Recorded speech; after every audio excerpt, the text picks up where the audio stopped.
iyo turi hamwe n'umukiza wacu atuyobora inzira nziza, abamwiringira bakamwitondaho nibo banyamahoro basa.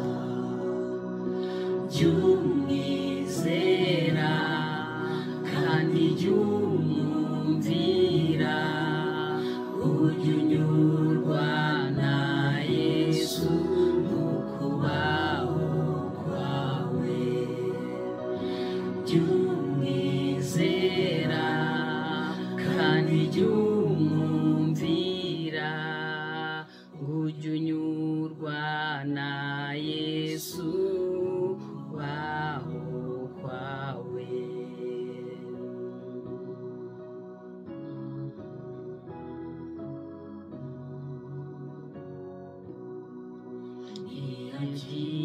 Ntiyakingiririzwa, nta gicu gikuba, byeyurwa no kuboneka kwe, nta shavu nta bwoba, ona n'igishyika, tumwiringiye tumwumvira.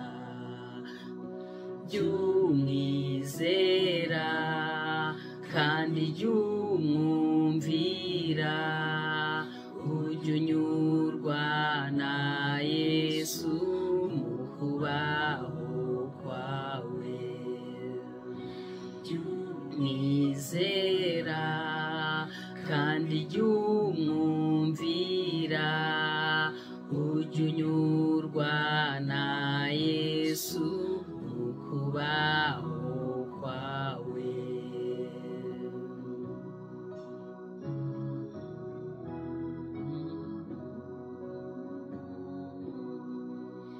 Inzara iteye n'ubukene buje, atuyobora ibihe byose, ntabwo n'amakuba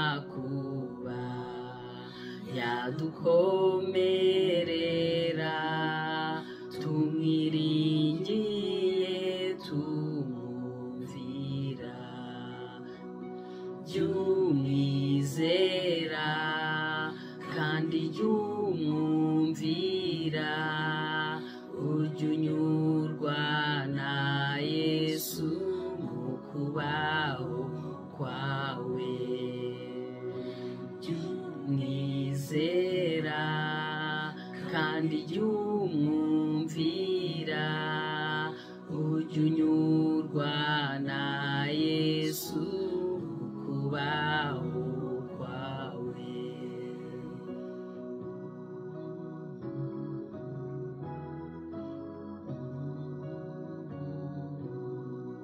Nitwa kwiyungura kugira ibyishimo, tutazinutswe ibyaha byose, kuko imbabazi ze n'imigisha afite, bigira umwizera mwumvira. Jumwizera kandi jumwumvira, ujya unyurwa na Yesu mu kubaho kwawe. Jumwizera kandi jumwumvira,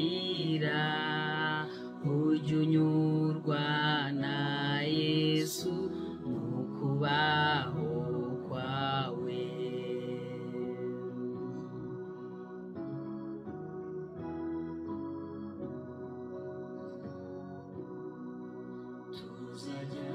twishima turi kumwe nawe tuzagendana nawe iteka tumugandukiye wadutume hose tumwiringiye tumwumvira jyumwizera kandi jyumwumvira ujye unyurwa na Yesu mu kubaho kwawe jyumwizera kandi jyumwumvira ujye unyurwa na Yesu mu kubaho kwawe unyurwa na Yesu mu kubaho kwawe. Amen. Haleluya. Jya umwizera kandi ujye umwumvira ujye unyurwa na Yesu mu kubaho kwawe tuzajya twishima turi kumwe nawe tuzagendana nawe iteka ryose tumugandukiye ngo adutume hose. Imana yacu rero ishimwe kandi ihabwe icyubahiro. Nongeye kubasuhuza bene data bakundwa, ndabasuhuje mu izina rya Yesu Kristo umwami wacu. Imana y'amahoro ibagirire neza, Imana y'amahoro ibaha umugisha, ubuntu bwayo bubasendereho mubone ibyiza bivuye ahera hayo. Ni Francine rero muri kumwe, turakomeje gahunda yacu yo kwiga, yo guhugurana, yo gusangira ijambo ry'Imana.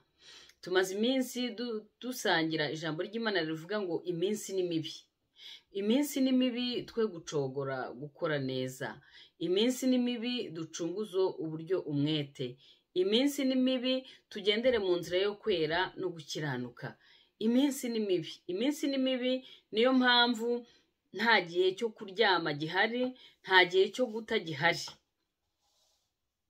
Uyu munsi rero turakomeza turebera hamwe irindi jambo Imana yanshyize ku mutima.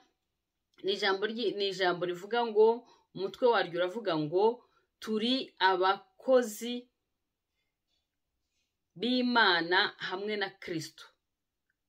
Turi abakozi b'Imana hamwe na Kristo, cyangwa se turi abakozi hamwe n'Imana. Ni ukuvuga ko dufatanyije umurimo n'Imana. Iyo adutumye ntabwo adutuma twenyine, ahubwo iyo adutumye adutumana n'umwuka wera wayo. Imana yacu rero ishimwe kandi ihabwe icyubahiro. Iyo tumaze kwizera Yesu nk'umwami n'umukiza, aduha ububasha bwo kuba abana b'Imana. Kandi twabonye ko ubwami bw'Imana bufite abakozi. Ni twebwe yahamagariye kuba abami n'abatambyi bo mu bwami bwe.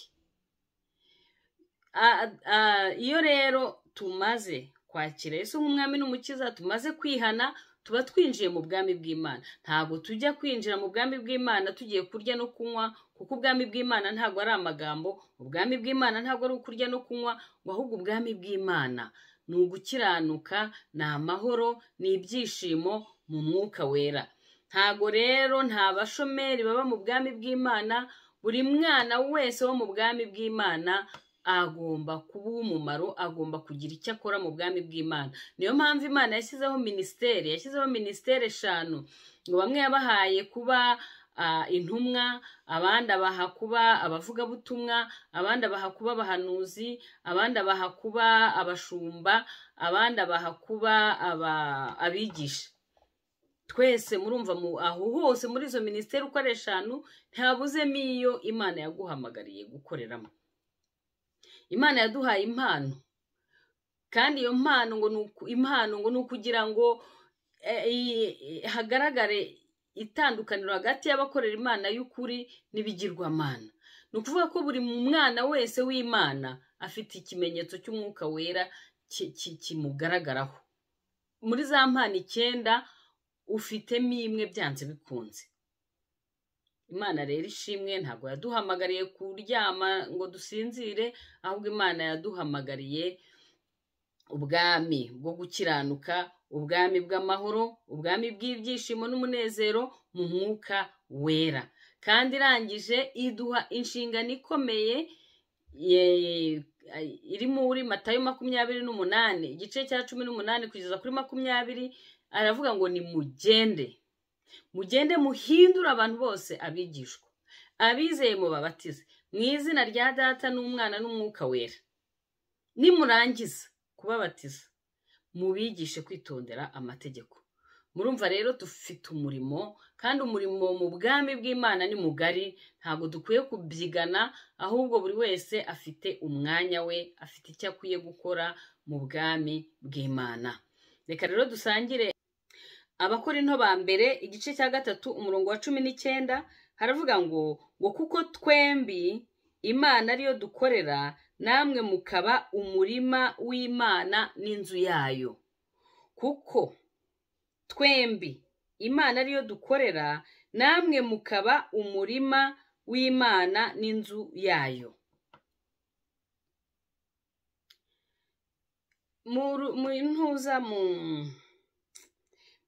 Mu rurimi rw'Igifaransa niho babivuga neza, haravuga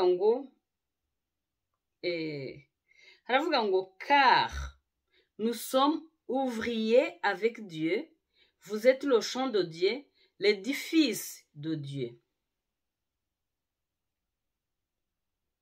Cyangwa se akavuga ngo car nous sommes ouvriers avec Dieu et vous êtes le labourage de Dieu et l'édifice de Dieu. Indi Bibiliya ya Darby ikavuga ngo car nous sommes collaborateurs de Dieu, vous êtes le labourage de Dieu, l'édifice de Dieu. Ni ukuvuga ngo turi abafatanyabikorwa n'Imana.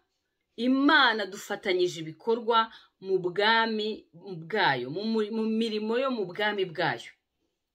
Urumva mu rurimi rw'Igifaransa rubivuga neza. Ururimi rw'Ikinyarwanda ho baravuga ngo kuko twembi Imana ariyo dukorera, namwe mukaba umurima w'Imana n'inzu yayo. Murumva mu bwami bw'Imana harimo akazi. Harimo akazi, kandi ako kazi twebwe turi abakozi bareba iby'Imana ikora, hanyuma natwe tukagira gute tukabikora. Ijambo ry'Imana riravuga ngo turi urusengero rw'umwuka wera. Iyo umaze guhinduka umwana w'Imana, umaze kuba umwana w'Imana, umwuka w'Imana araza agatura muri wowe. Uwo mwuka w'Imana rero ntabwo aza muri wowe ngo aryame asinzire, ahubwo uwo mwuka w'Imana araza agatura muri wowe, akagendera muri wowe, agakorera muri wowe. Ntabwo ari kubw'imbaraga zacu dukora uwo murimo w'Imana, ahubwo ni kubw'imbaraga z'umwuka wera w'Imana uba muri twebwe, ugendera muri twebwe, ukorera muri twebwe. Imana yacu ni ishimwe kandi nihabwe icyubahiro. Muri Matayo igice cya 9, reka duhere ku murongo wa 36. Matayo 9 guhera ku murongo wa 35 kugeza ku wa 38, haravuga ngo Yesu agenda mu midugudu n'ibirorero byose, yigisha mu masinagogi, avuga ubutumwa bwiza bw'ubwami, akiza indwara zose n'ubumuga bwose. Abonye abantu uko ari benshi, arabababarira kuko bari barushye cyane, basandaye nk'intama zitagira umwungeri. Maze abwira abigishwa be ati, ibisarurwa ni byinshi, ariko abasaruzi ni bake. Nuko rero mwinginge nyir'ibisarurwa yohereza abasaruzi mu bisarurwa bye. Yesu yabanye n'abigishwa be, arabigisha abereka uko umurimo wo mu bwami bw'Imana ukorwa. Ngo yagendaga ngo mu midugudu n'ibirorero byose, ngo yigisha mu masinagogi avuga ubutumwa bwiza bw'ubwami, akiza indwara zose n'ubumuga bwose. Ngo abonye abantu ko ari benshi arabababarira. Iyi si iminsi ni mibi, niko nababwiye, iyi minsi ni mibi. Kandi ijambo ry'Imana rivuga ngo tugire wa mutima wari muri Kristo Yesu. Yesu yabonye abantu ukuntu bagowe, ukuntu bameze nk'intama zitagira umwungeri, ngo abagirire impuhwe. Natwe twagombye kugirira impuhwe abantu bataragirirwa ubuntu bwo kumenya Kristo. Ngo maze abwira abigishwa be ati, ibisarurwa ni byinshi ariko abasaruzi ni bake. Ibyo gukora ni byinshi ariko abakozi ni bake. Nuko rero mwinginge nyiri ibisarurwa yohereza abasaruzi mu bisarurwa bye.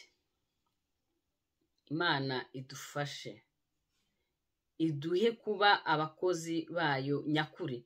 Muri Luka igice cya 9 umurongo wa 62 haravuga ngo nta muntu ufashe isuka ngo ariko Yesu aramubwira ati, nta muntu ufashe isuka ureba inyuma ukwiriye ubwami bw'Imana. Tugomba rero gukorana umurava kuko akazi ni kenshi. Ntiturangare, ntituryame, ntidusinzire, ahubwo ku manywa na nijoro dusenge, twingingire izo ntama zimeze nk'intama zitatanye zidafite umwungeri. Dusabire abasaruzi kugira ngo Imana yohereze abasaruzi mu bisarurwa byayo. Akazi ni kenshi ariko ntago dukwiye gutinya, kuko ntago umurimo ari uwacu, kandi nta nubwo umurimo ari twebwe tuwukora, ahubwo ni Imana iwukorera muri twebwe, kuko ngo turi abafatanyabikorwa nayo. Nitwe yashyize aha ku isi kugira ngo dusohoze imigambi yayo.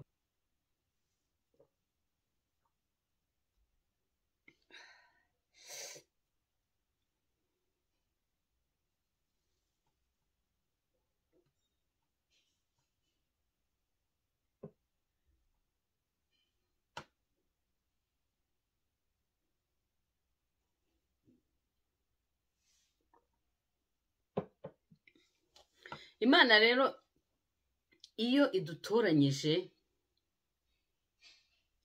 ntago twikoresha twebwe ubwacu, ahubwo Imana iduha imbaraga, kandi Imana iduha ubuntu bwayo. Iyo Imana imaze kuduha imbaraga, imaze no kuduha ubuntu bwayo, hari icyo idusaba gukora. Iki dusaba gukora ni iki? Tubibonera hano mu Abakorinto ba mbere igice cya 7 umurongo wa 1 haravuga ngo, nuko bakundwa, ubwo dufite ibyo byasezeranijwe, twiyeze imyanda yose y'umubiri n'umutima, tugende twiyejesha rwose kubaha Imana. Kugira ngo tuba abafatanyabikorwa n'Imana, intambwe ya mbere tugomba gukora ni iyi ngiyi, niyo kwiyezaho imyanda yose y'umubiri n'umutima, tukagenda twiyejesha kubahisha Imana, kubaha izina ry'Imana yacu. Muri uko guhamagarwa kandi hari intambwe 3 tugomba gutera. Yesu yabivuze muri aya magambo, reka nabyo tubisome twumve uko Yesu yabiduhamagariye. Icya mbere ni muri Matayo igice cya 10 umurongo wa 38 ngo, kandi utikorera umusaraba we ngo ankurikire ntakwiye kuba uwanjye. Utikorera umusaraba we ngo ankurikire ntakwiye kuba uwanjye. Iyo ni intambwe ya mbere. Ni ukuvuga iki? Ni rya jambo rivuga ngo yaje mube abe ntibamwemera, ariko abizeye izina rye yabahaye ububasha bwo kuba abana b'Imana. Uwo musaraba, iyo twizeye igikorwa gikomeye Yesu yawukoreyeho, duhinduka icyaremwe gishya. Bya kera biba birangiye, byose bigahinduka bishya. Iyo ni intambwe ya mbere. intambwe ya kabiri ni muri Matayo 16:24 haravuga ngo maze Yesu abwira abigishwa be ati umuntu nashaka kunkurikira yiyange yikorere umusaraba we ankurikire. Icya mbere ngo utikorera umusaraba we ntakwiye kuba uwanjye. Icya kabiri ngo ushaka kunkurikira niyikorera umusaraba we narangiza nkurikire. Nukuvuga iki? Nukuvuga ko iyo tumaze kwakira Yesu nk'umwami n'umukiza duhindutse ibyaremwe bishya, tugomba kuba abagabo bo guhamya iby'uwo musaraba. Niyo mpamvu ugomba kuwikorera, kandi ngo uwo musaraba ntabwo ukoze isoni, nta soni mfite uretse iz'ibyaha byanjye. Ikintu kigomba kudukoza isoni ni ibyaha byacu, kandi twabonye ko muri uwo murimo tugomba guhora twiyeza, tweza ubugingo bwacu, tweza ubuzima bwacu, tubyejesha kubaha Imana. Intambwe rero ya kabiri ni ukwikorera umusaraba ukagenda ukaba umugabo nyamugabo wo kumuhamya. Kuvuhamya Yesu ntibigire isoni bigutera, ahubwo ukaba umugabo nyamugabo wo guhamya Yesu, kandi umugabo ushize amanga. Imana idufashe dufate imisaraba yacu tuyikorere, hanyuma niturangiza dukurikire Yesu. Imana ishimwe. Intambwe ya gatatu ni muri Matayo 16:24 kugeza kwa 26 turavuga ngo maze Yesu abwira abigishwa be ati umuntu nashaka kunkurikira yiyange yikorera umusaraba we ankurikire, kuko ushaka kurengera ubugingo bwe azabubura, ariko utita ku bugingo bwe ku bwanjye azabubona. Aho ngaho ni ukugira gute? Ni ukugira umuhate, kuko ijambo ry'Imana muri Yakobo riravuga ngo amasengesho y'umukiranutsi agira umumaro iyo asenganye umwete. Kugira ngo dukurikire Yesu rero tugomba kugira kwihangana, tugomba kugira umwete, ntabwo tugomba gucika intege. N'igihe ucitse intege ukikubita hasi, ugomba gusaba Imana ikongera ikaguhembura, ikagusubizamo imbaraga, ukikorera umusaraba wawe ugakurikira Yesu. Amen. Imana yacu rero ishimwe ku bw'izo ntambwe tugomba gutera. Ahangaha kuri iriya ya gatatu na Luka yarabivuze, Luka 14:27 ngo utikorera umusaraba we ngo ankurikire ntashobora kuba umwigisha wanjye. Urumva iyo Yesu amaze kuduhamagara ntago aguha umurimo gutyo gusa, ahubwo akujyana mu mahugurwa, akujyana mu masomo, akakwigisha, akaguha imbaraga, akagukomeza kugeza igihe uzagerera ku kigero gikwiriye cyo kugutuma kuba umwigisha we. Kugira ngo rero ubashe kuba umwigishwa we, nuko wikorera umusaraba wawe ukamukurikira. Iyo utashoboye kuwikorera, iyo nta kwihangana ufite, iyo nta persevera ufite, ntago ushobora kuba umwigisha wa Kristo. Ibintu bya Kristo biribwa n'uwicaye. Babandi bashaka ibyako kanya bitetswe muri microonde, ntago uzaraga ubwami bw'Imana. Ntago ushobora kuba umwigishwa wa Kristo. Bya Kristo bifata igihe, bisaba kwihangana, bisaba kwiyemeza, bisaba gukomeza umurego. Imana ishimwe kandi iduha imbaraga zo kuba abakozi bayo hamwe nayo, kandi tunyura muri izo ntambwe zose, duhinduka rwose tukaba ibyaremwe bishya, tuba abagabo nyabagabo bo guhamya iby'uwo musaraba. Ntabwo uwo musaraba ukoze isoni. Ibyiringiro dufite ni ibyiringiro bizima, ni ibyiringiro bifite ubugingo.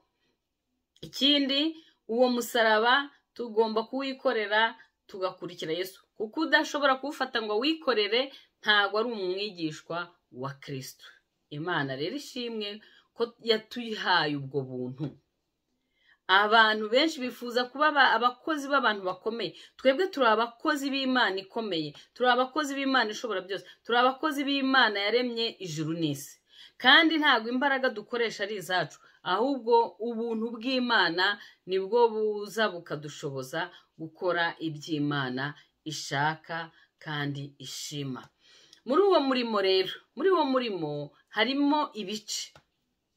Nk'uko mu Bakorinto ba gatatu igice cya gatatu umurongo wa 9 havuze ngo kuko twembi Imana ariyo dukorera, namwe mukaba umurima w'Imana, inzu yayo. Imana uwo murimo wayo ni umurima kandi ni inzu. Umurima ni ubuzima bwacu, ibibamo imbuto. Ikintu rero kinezeza umutima wayo ni uko ibyo yatubibyemo ibona bibyaye umusaruro. Murabona Imana yigeze kuganira ngo na Satani, iramubwira iti wabonye umugaragu wanjye Yobu uburyo akiranuka. Imana yirata Yobu, yari imufitiye icyizere, yari izi ko Yobu adashobora kuyikoza isoni. Natwe rero iby'Imana yatubibyemo yagombye kuba yicaye ahantu ikavuga iti wabonye umwana wanjye Francine, wabonye umwana wanjye Gisa, ikakwirata. Nka kuriya yavuze Yesu igihe yari amaze kubatizwa, umwuka wera akamanuka mu ishusho y'inuma akavuga ati uyu ni umwana wanjye nkunda cyane, mu mwumvire. Natwe tugomba gukora ku buryo Imana itwishimira kandi ikatwirata. Haleluya! Imana idufashe kandi ibidushoboze. Imana idufashe kandi ibidushoboze. Ntago rero twebwe ubwacu twabyishoboza, ahubwo Abakorinto ba mbere 15:10 haravuga ngo ariko ubuntu bw'Imana nibwo bwatumye mba uko ndi, kandi ubuntu bwayo nahawe ntibwabaye ubw'ubusa. Iyo Imana iguhamagaye, ubuntu bwayo bukugira undi muntu, kandi ntabwo ubwo buntu bukugira undi muntu ukwiye kubupfusha ubusa. Ubwo ukwiye kubukoresha icyo yaguhamagariye. Amen. Ahubwo nakoze imirimo myinshi irutiye bose, nyamara sinjye, ahubwo ni ubuntu bw'Imana buri kumwe nanjye. Iyi Imana rero iduhamagaye, ubuntu bwayo buba buri kumwe natwe kugira ngo budushoboze gukora icyo Imana yaduhamagariye gukora, kubera ko turi abakozi hamwe n'Imana. Kandi iyo umushefu, Imana niyo shefu wacu, iyo umushefu adahari kuko aba yarakwigishije, iyo adahari nawe ukora bya bindi yakwigishije. Umwuka w'Imana rero aratwigisha, akadushoboza kugira gute? Akadushoboza gukora ibyo Imana ishaka. Yohana 14 umurongo wa 12 haravuga ngo ni ukuri ndababwira yuko unyizera imirimo nkora nawe azayikora, ndetse azakora niyiruta, kuko njya kwa Data. Kandi icyo muzasaba cyose mu izina ryanjye nzagikorera, kugira ngo Data mu mwana we yubahirizwe. Nimugira icyo musaba cyose mu izina ryanjye nzagikora. Kuko Kristo uko yabanye n'abigishwa akajya bereka bagenda muri iyo midugudu n'ibirorero hose, natwe niko umwuka wera uri muri twebwe ngo aratwigisha. Niko ijambo ry'Imana rivuga mu gice cya 16 Yohana umurongo wa 13 aravuga ngo uwo mwuka w'ukuri naza azabayobora mu kuri kose, kuko atazavuga kubwe, ahubwo ibyo azumva nibyo azavuga, kandi azababwira ibyenda kubaho. Uwo mwuka rero niwe utuyobora, uwo mwuka niwe utuye muri twebwe, niwe utwereka icyo dukwiye gukora, niwe utubwira icyo dukwiye kuvuga, kugira ngo izina ry'Imana yacu rikomeze guhabwa icyubahiro, kandi kugira ngo iyo mirimo koko Imana yaduhamagariye ibashe gutungana. Kuko twebwe imbaraga zacu za kimuntu ntago zabishobora, ariko hamwe n'umwuka wera w'Imana arabidushoboza, noneho tugakora umurimo w'Imana wiyaduhamagaye uko bikwiriye. Imana yacu ishimwe.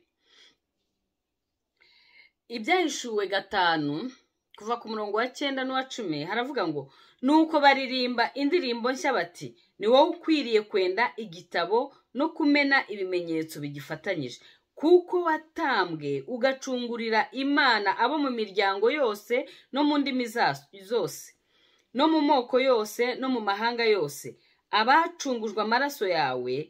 Umurongo wa 10 ukabahindurira Imana yacu kuba abami n'abatambyi. Murumva twese abacunguwe Yesu yaducunguriye kuba abami n'abatambyi bo mu bwami bwe. Nta mushomeri uriyo, twese turabakozi b'Imana. Umushefu wacu ni Imana, uwo dukorana umufatanyabikorwa wacu ni Imana. Haleluya! Imana yacu ishimwe, Imana yacu ihabwe icyubahiro. Dukomeze tuyikorere kandi kubw'ubuntu bwayo dusohoze icyo yaduhamagariye hano ku isi.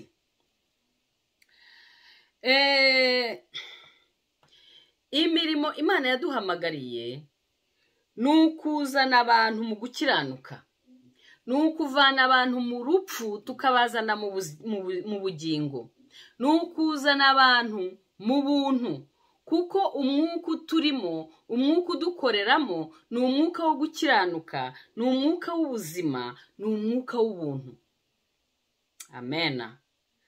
Abakorinto 3:7 aravuga ngo nuko rero umwami niwe mwuka, kandi aho umwuka w'umwami ari niho haba umudendezo. Imana ishaka gukura abantu mu bubata bwa Satani kugira ngo ibahe umudendezo, kugira ngo ibahe amahoro, kugira ngo ibahe ubugingo buhoraho.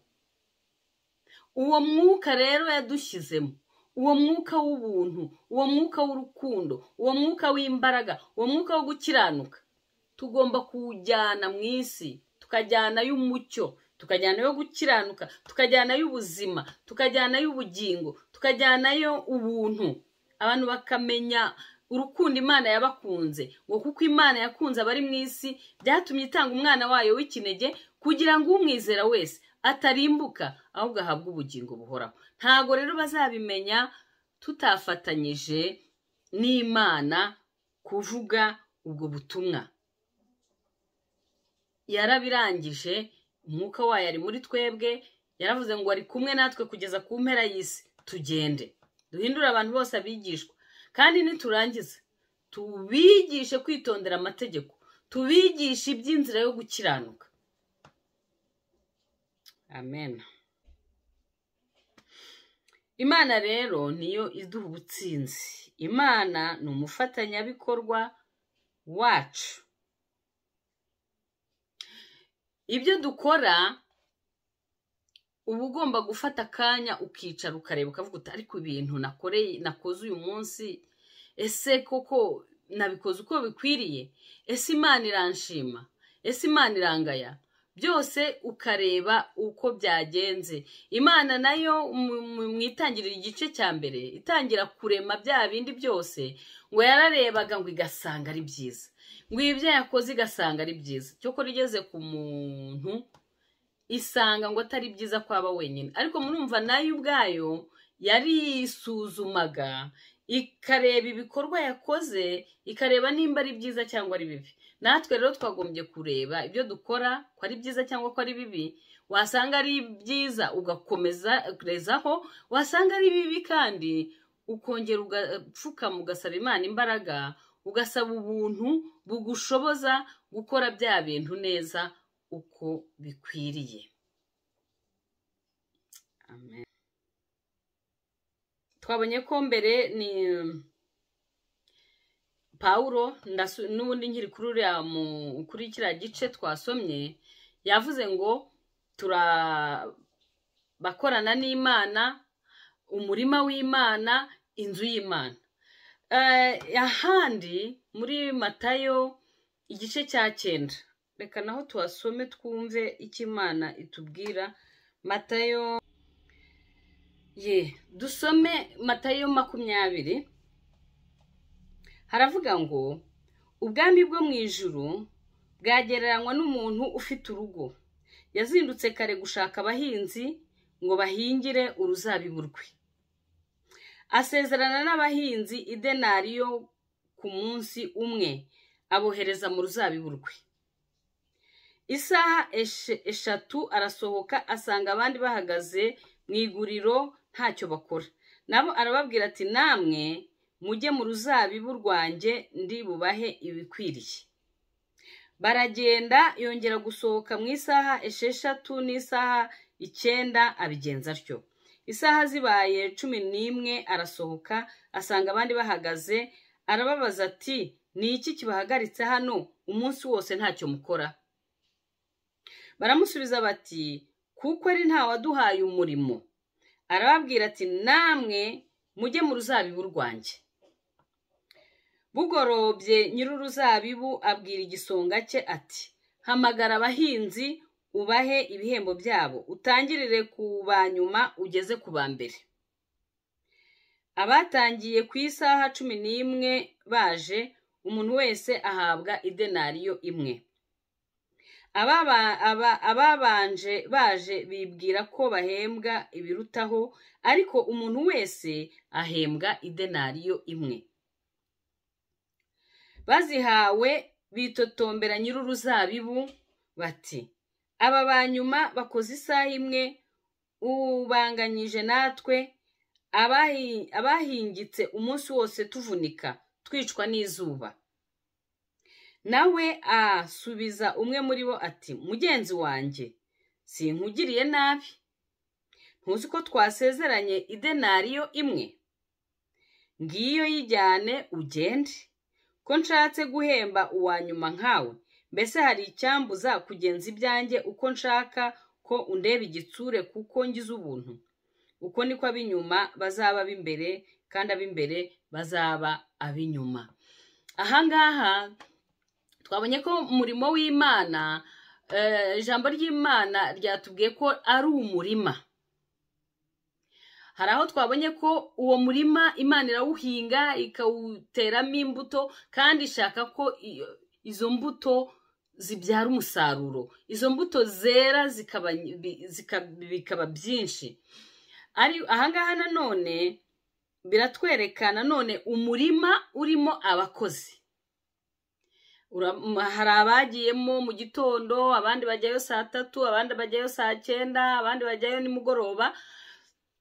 Uko niko dugenda dukizwa, dusimburana. Ntabwo dukirizwa rimwe. Umwe akizwa uyu munsi, undi agakizwa ejo, undi agakizwa ejo bundi, undi ejo bundi, undi ejo bundi. Ariko uko buri wese akijijwe, Imana ihita imufata ikamushyira mu murima we, igahita imushyira mu murimo we, igahita imushyira mu murimo we, igahita imushyira mu murimo we. Kandi twese nitubikora neza, tukabikora tubikunze, tukemera gukorana n'Imana, tukayubaha, tukubahisha izina ryayo, twese tuzagororerwa. Haba bakijijwe mbere, haba bakijijwe vuba, haba bakijijwe nyuma, twese Imana izatugororera nituyikorera neza uko bikwiriye, uko ibishaka. Imana yacu ishimwe. Ikindi twabonye ni uko ngo umurimo wayo ngo ni ibuye, ni inzu. Tugomba gukura. Iyo umaze kumenya Yesu, ntabwo ugomba kuguma ahantu hamwe. Hari ama etape uko umuntu avuka agakura. Twabonye ko n'ubundi no mu gakiza ni ukuvuka bwa kabiri. Ugomba rero gukura. Ugomba gukura, ugenda ukura. Imana igenda ikora umurimo muri wowe kugeza igihe ukuriye, kuko uri inzu y'Imana. Uri inzu y'Imana. Turi urusengero rw'Umwuka Wera. Tugomba gukura rero, kandi tugomba gukura twuzuye Umwuka Wera. Twize kuzura Umwuka Wera. Twabonye ko kuzura Umwuka Wera ni ukuzura Kristo no gushobozwa na Kristo, ni ukwemerera Kristo akicara ku ntebe y'ubuyobozi bw'imibereho yawe. Twabonye ko hariho abantu b'ubwoko butatu. Hari umuntu usanzwe udafite Yesu mu buzima bwe, bamwita inyamaswa muntu kuko nta Yesu afite mu buzima bwe. Hari undi bita umukristo wa kamere wiyobora, wicaye ku ntebe y'ubuyobozi bw'imibereho ye, hakaba n'undi noneho wemeye ko Yesu amubera umwami, wemeye ko Yesu amubera umukiza, umucunguzi. Niwe uyoboye ubuzima bwe, niwe wicaye ku ntebe y'ubuyobozi bw'imibereho ye. Uwo nguwo rero niwe twese Imana ishaka ko tuba, kuko uwo niwe unezeza umutima w'Imana. Uriya wa kamere ababaza Imana kuko yihangira gukiranuka, azi ko agomba gukiranuka kubw'imbaraga ze, azi ko imirimo agomba gukora agomba kuyikora kubw'imbaraga ze, ariko ntabwo ariko Imana yabitubwiye. Imana yatubwiye ko yaduhaye ubuntu kugira ngo tubashe gukora ibintu byinshi.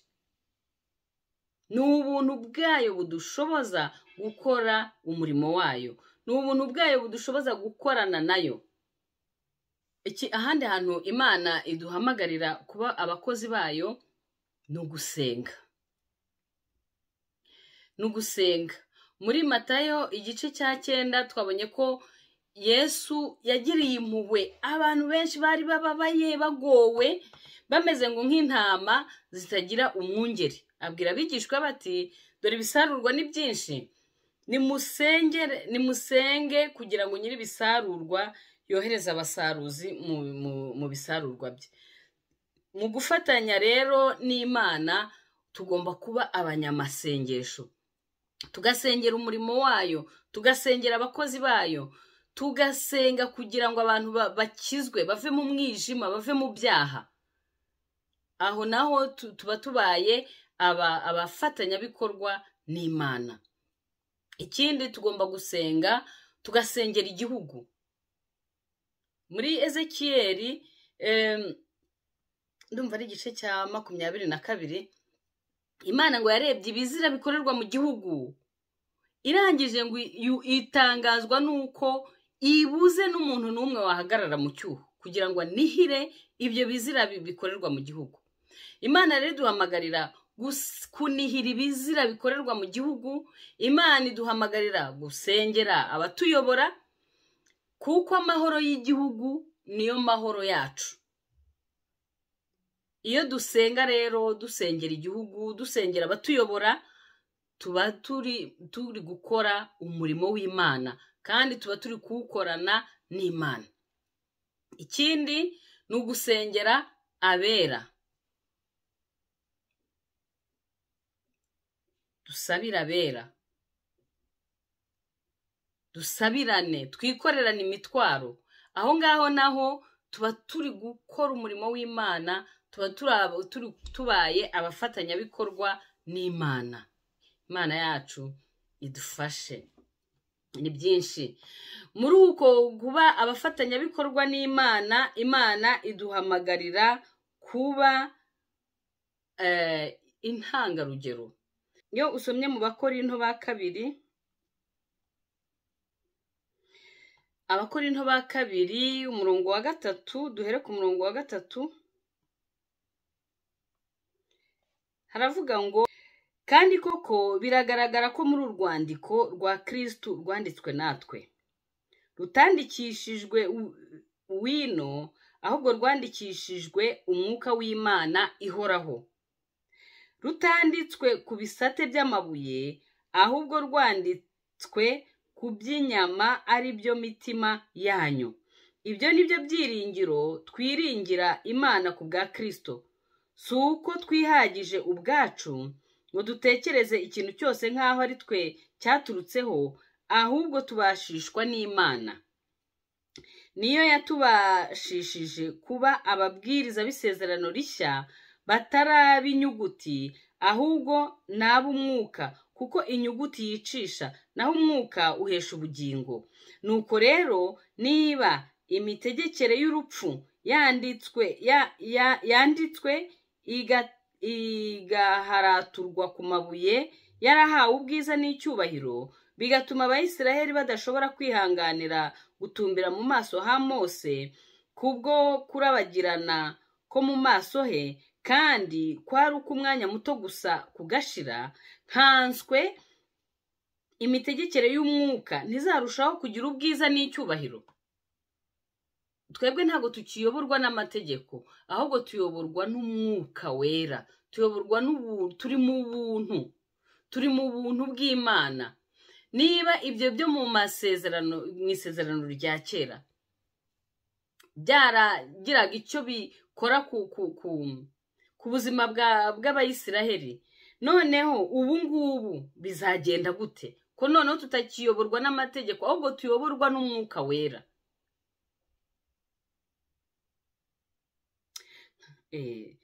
Ngo niba tuyoborwa n'Umwuka Wera, ibyo bintu ntabwo bizarushaho kugira icyubahiro. Niba imitegekere yateraga gucirwaho iteka yarahawe ubwiza, nkanswe imitegekere itera gukiranuka. Kuko ubwiza bwa ya yindi ya mbere butagisa nk'aho ari ubwiza, kuko bwamazweho n'ubwiza buhebuje bw'iyaje hanyuma. Twabonye ko isezerano rya kera ryari igicucu cy'isezerano rishya. Ni ukuvuga rero ngo ubwiza bwa nyuma buruta ubwiza bwa mbere, kuko twebwe turi mu buntu, ntabwo tukiri mu mategeko. Tuyoborwa n'Umwuka w'Imana, tuyoborwa n'umwuka w'ubuntu, tuyoborwa n'umwuka w'urukundo, tuyoborwa n'umwuka wo gukiranuka. Niyo mpamvu ubwiza n'icyubahiro cy'Imana twebwe biduhoraho, kuko umwuka turimo ni umwuka w'ubwiza, ni umwuka w'ubuntu, ni umwuka wo gukiranuka. Amena. Imana ishimwe. Amena. Haleluya. Nuko rero niba ubwiza bw'imitegekere ya mbere bwarahindutse ubusa n'ubwiza bw'iya kabiri, noneho igumaho niyo izarushaho cyane kugira ubwiza. Nuko ubwo dufite ibyo byiringiro tuvuga dushize amanga cyane. Niyo mpamvu kubera ko twebwe turi rezuvuriye avec Dieu, tuvuga dushize amanga, kuko Imana ngo iri kumwe natwe nta mubisha. Umwuka wayo ni umwuka w'ubwiza, umwuka wayo ni umwuka w'ubuntu, umwuka wayo ni umwuka wo gukiranuka. Kubw'ibyo rero, aho twatangiriye ngo turi inzandiko zisomwa n'abantu bose, turi inzandiko za Kristo. Abatubonye babona Kristo, kandi ngo urwo rwandiko ntabwo rwandikishijwe na wino, ntabwo rwandikishijwe n'umuti w'ikaramu, ahubwo ngo rwandikishijwe n'umwuka wera. Haleluya. Nta nubwo byanditswe ku bisate by'amabuye, ahubwo byanditse ku mitima yacu. Amen. Turi urwandiko rwa Kristo, rwanditswe n'umwuka wera, kandi nta nubwo rwanditswe hanze ku bisate by'amabuye, byanditswe ku mitima yacu. Ikindi, iyo uwo mwuka w'ubwiza ari muri twebwe, aratwigisha, aratuyobora. Ngo ntabwo dukeneye kwigishwa n'abandi, kuko uwo mwuka w'ubwiza, uwo mwuka w'ubuntu, uwo mwuka wo gukiranuka aratwigisha. Niko ijambo ry'Imana rivuga muri Yohana wa mbere igice cya 2 umurongo wa 20 ugasimbuka ukajya no muri Yohana wa mbere igice cya 2 umurongo wa 27. Reka tubanze dusome aho ngaho kuri 20. Nyamara mwebweho mwasizwe n'uwera kandi muzi byose. Twabonye ko umwuka wera naza azatuyobora mu kuri kose, azatwigisha, azatubwira ibivuye ku mutima w'Imana.